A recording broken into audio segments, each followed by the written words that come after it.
สบายดีพี่น้องวันนี้มาติดตามการซ้อมของไอ้น้องนักเรียนมัธยมเฮา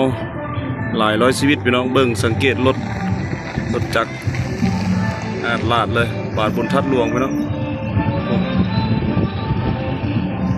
ไปเบิ่งทางในเลยเจ้าเช็ดอย่างบาด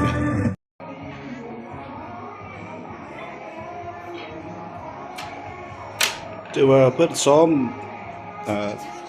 เต้นปัดสลบพี่น้องแล้วก็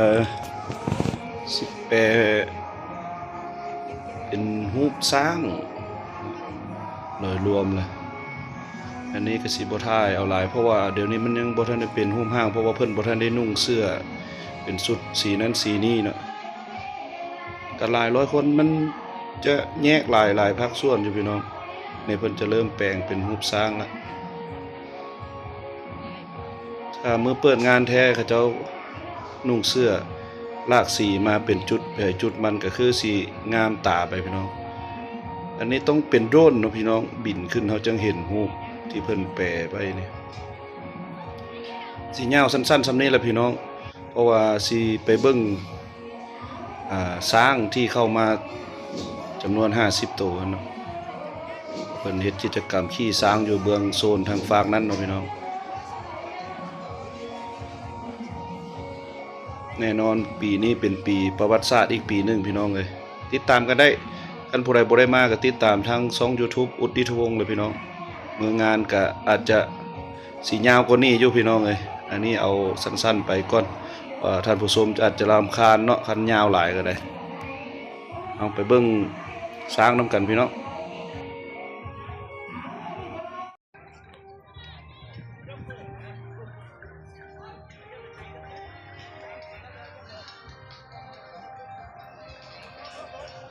นี่แหละพี่น้องเพิ่นก็จะมีกิจกรรมที่สร้างเลาะสถานที่เนาะพี่น้องออกไปออกมาประมาณ15นาทีหรือ10นาทีที่เป็นบุญพี่น้องเลยได้มาเยือนมายามแล้วก็ขี่เพิ่นออกไปบริเวณนี้เพิ่นจะให้บริการจนฮอดมื้อปิดงานพุ่นล่ะพี่น้อง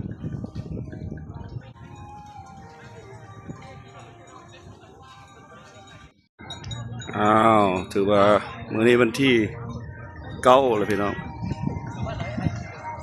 เนาะที่9เดือน2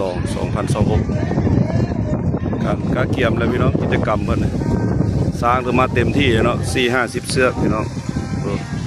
ล่ามคืองัวคือควายเลยนี่กิจกรรมเพิ่นคนละ100,000กีบพี่น้องโอ้ยังบักหลายพุ่น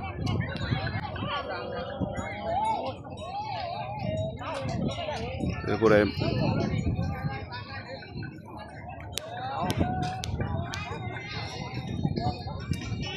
ได้มาสัมผัสตัวจริงเลยเนี่ยคนหล่อเพิ่นเนี่ย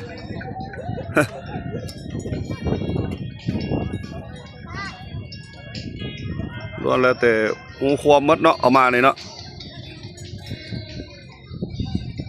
คักบ่ร้านคักบ่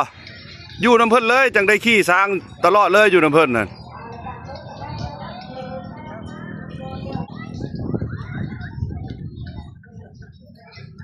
40ปลายปีได้เนาะตัวนี้เนาะ44ปีสบายเลย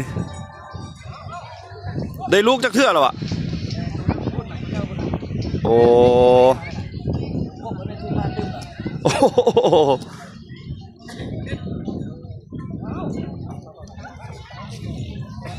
เดี๋ยวภายในงานกันหลากหลายไปเนาะผมมีเวลาจะได้ไปโลก็คึกคืนพี่น้องผู้ใดมีเวลาได้มาเที่ยวมาชมงานมหกรรมช้างสยามบุรีอันดับ1ของประเทศลาวพี่น้องงานช้าง50ตัวเบิ้งบ่ค่อยเลยพี่น้องมื้อนี้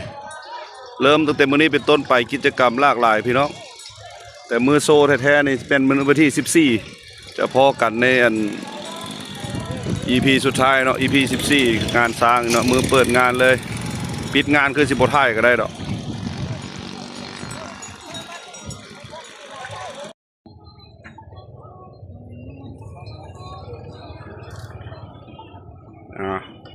จำนวนช้างพี่น้อง มาเยอะแยะ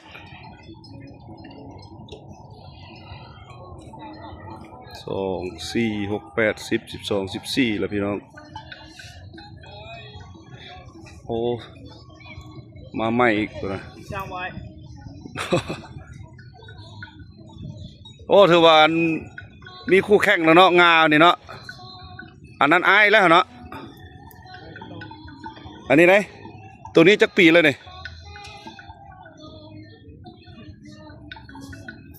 ฮอตซาว30แล้วบ่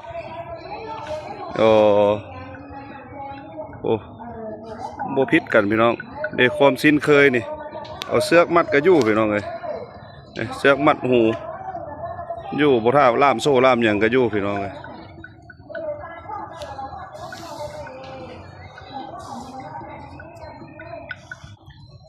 บรรยากาศโดยรวมพี่น้องครับผมสุดใส่หูใส่ตา